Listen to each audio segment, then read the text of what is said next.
قاعدہ میں ہم حرف واو پڑھیں گے. واو حرف منہ کے اندر کون سی جگہ سے پڑھا جاتا ہے اور اس حرف کے اندر کون سی صفات پائی جاتی ہیں، انشاءاللہ آج کی کلاس کے اندر سیکھیں گے. آئیے شروع کرتے ہیں. واو غیر مدہ. دو طرح کی واو ہیں. ایک واو ہوتی ہے مدہ واو جس کو لمبا کر کے پڑھتے ہیں، اور ایک واو ہوتی ہے غیر مدہ یعنی کہ بغیر مدہ کیے اس کو پڑھتے ہیں. یہ جو واو ہے یہ غیر مدہ ہے، اس کو لمبا نہیں کرتے. جو تو واو مدہ ہے اس کا مخرج کون سا ہے اور واو غیر مدہ جو ہے اس کا مخرج کون سا ہے، دونوں کو انشاءاللہ ہم پڑھتے ہیں. تو پہلے واو مدہ کا مخرج آپ جان لیں. واو مدہ وہ واو ہوتی ہے کہ جس واو کے اوپر جزم ہو اور اس سے پہلے پیش ہو، تو وہ واو جو کی ہے وہ مدہ واو ہوتی ہے. یعنی اس واو کو ہم نے 1 سیکنڈ لمبا کر کے پڑھنا ہوتا ہے. جیسے ہم یہاں مثال میں پڑھیں گے حمزہ واو پیش او، تو جیسے او کی آواز آ رہی ہے تو یہ کہاں سے آ رہی ہے؟ منہ کے اندر سے. یہ منہ کے اندر یہ خالی حصہ ہے جس کو جوف دہن بولتے ہیں.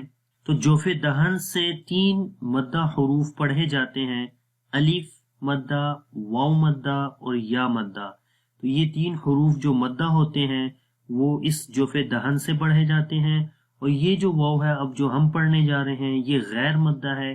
اس واو کو پڑھتے وقت آواز مدہ نہیں ہوتی یعنی لمبا نہیں کرتے، اور اس کا جو مخرج ہے وہ جان لیتے ہیں.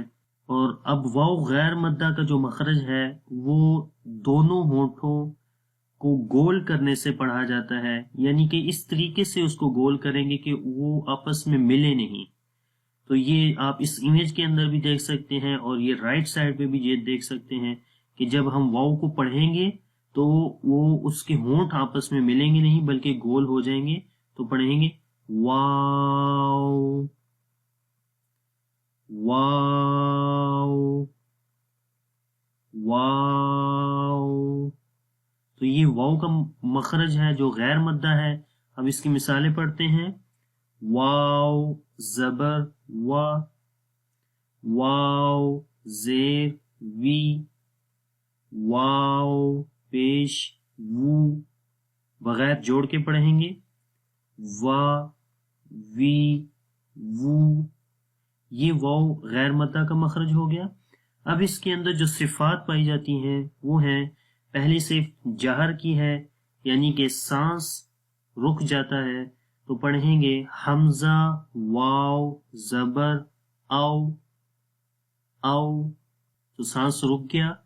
دوسری ہے رخاوت، آواز مخرج میں جاری رہتی ہے او او، تو یہاں پر آواز جاری ہو گئی. استفال، اس حرف کو باریک پڑھیں گے.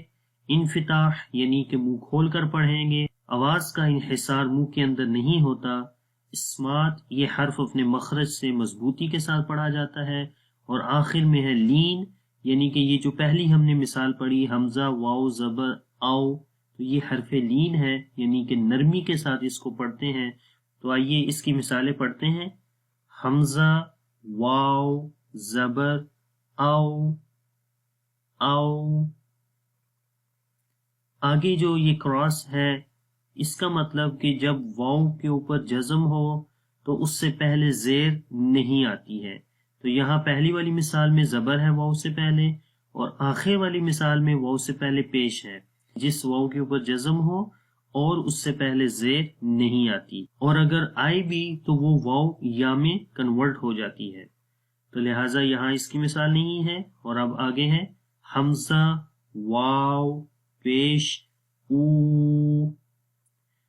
او، تو یہ تو واو مدہ کی مثال ہے. اور یہ جو پہلی مثال ہے یہ واو غیر مدہ کی ہے او، یا پھر یہ پہلی جو مثالیں لکھی ہیں وا وی وو، یہ بھی غیر مدہ کی مثالیں ہیں. یعنی مدہ حرف جو واو کا ہے اس کے علاوہ جو بھی واو ہوگا وہ واو غیر مدہ ہوگا. تو یہ اب واو کی آپ پریکٹس کریں.